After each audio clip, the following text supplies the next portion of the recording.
गोकुलनन्दन गोविन्द गोविन्द हरि गोविन्द गोकुलनन्दन गोविन्द नित्य निर्मल गोविन्द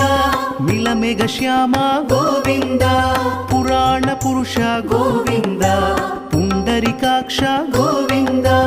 गोविन्द हरि गोविन्द गोकुलनन्दन गोविन्द गोविन्द हरि गोविन्द गोकुलनन्दन गोविन्द नन्दनन्दन गोविन्द नवनीत चोर गोविन्द पशुपालक श्री गोविन्द पाप विमोचन गोविन्द